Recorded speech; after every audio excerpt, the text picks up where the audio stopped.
What if I told you Cam Newton just stirred up one of the hottest debates in the NFL right now about how young quarterbacks are treated in this league? He's not holding back. And this one could shake up how fans, teams, and rookies see the sport forever. The former MVP has never been one to shy away from speaking his mind, but his latest commentary has struck a nerve that resonates far beyond locker rooms and front offices.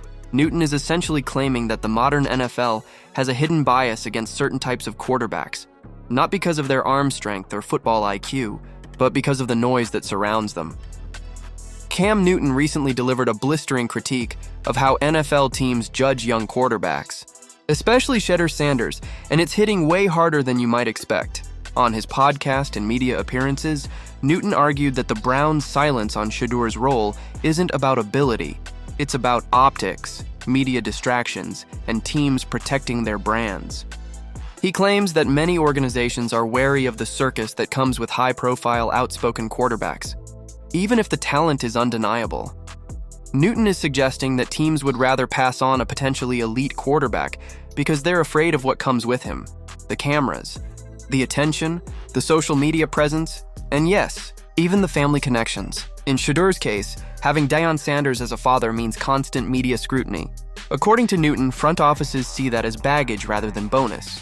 But Newton didn't stop there.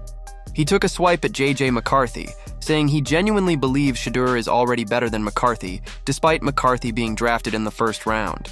That line alone sent Vikings fans into a frenzy some called Newton arrogant. Others agreed that McCarthy is getting soft treatment compared to more hyped prospects. This comparison was particularly inflammatory because McCarthy has been viewed as a safer, more traditional quarterback prospect, someone who checked the boxes without rocking the boat. Newton's implication is clear. The league rewards conformity and punishes flash, even when flash comes with legitimate skill. Newton's overall message is bold. You don't just need arm strength and instincts in this league. You need to manage your image, dodge distractions, and survive political pressure inside the front office. He's telling young quarterbacks that the real game starts off the field. This isn't just philosophical musing from a retired player. Newton lived this reality. He entered the league as a Heisman winner with swagger, confidence, and a playing style that defied convention. He celebrated touchdowns with flair, dressed boldly, and never apologized for being himself. And for that, he faced criticism that other quarterbacks, particularly those who fit a more traditional mold, never seem to endure. Newton knows what it's like to be scrutinized for everything except what happens between the lines. He understands the invisible pressure that comes when you're labeled as too much before you've even thrown your first NFL pass. And now he's warning the next generation that nothing has changed. In fact, it might have gotten worse in the social media age. Of course, this has ruffled feathers. Many observers argue that Newton's takes are rooted more in emotion than fact. Is it fair to compare Sanders to McCarthy midseason? Does media presence really influence draft status or opportunities more than raw performance? Critics say Newton is oversimplifying the complex system of scouting, defensive fit, and front office strategy.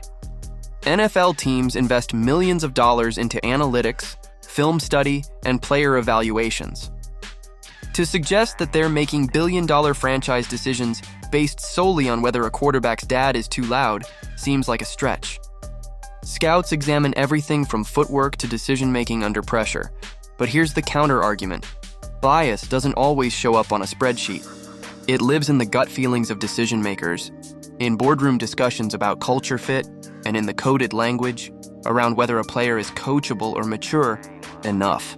Newton isn't saying teams ignore talent entirely. He's saying they use off-field concerns as tiebreakers, and that hurts certain players more than others. Still, his voice carries weight. He's a former MVP and veteran who's seen the highs and lows. He knows what it feels like to be hyped, doubted, and under pressure. That gives him a platform to challenge the narrative. So here's where things get interesting. If teams really are afraid of the drama a player brings, what does that mean for future prospects, especially those who are vocal, flashy, or confident? Are they going to be punished for their personality even if they light up on the field? This isn't just about Shedeur Sanders or McCarthy. This is about every young quarterback coming out of college who doesn't fit the traditional mold. If Newton is right, then the NFL has a serious problem. The league markets itself on personality and star power, yet punishes players who bring exactly that. Let me ask you this. Do you agree with Cam Newton's claim that NFL teams avoid too much hype in young quarterback 7 when the talent is real? Drop your answer in the comments below.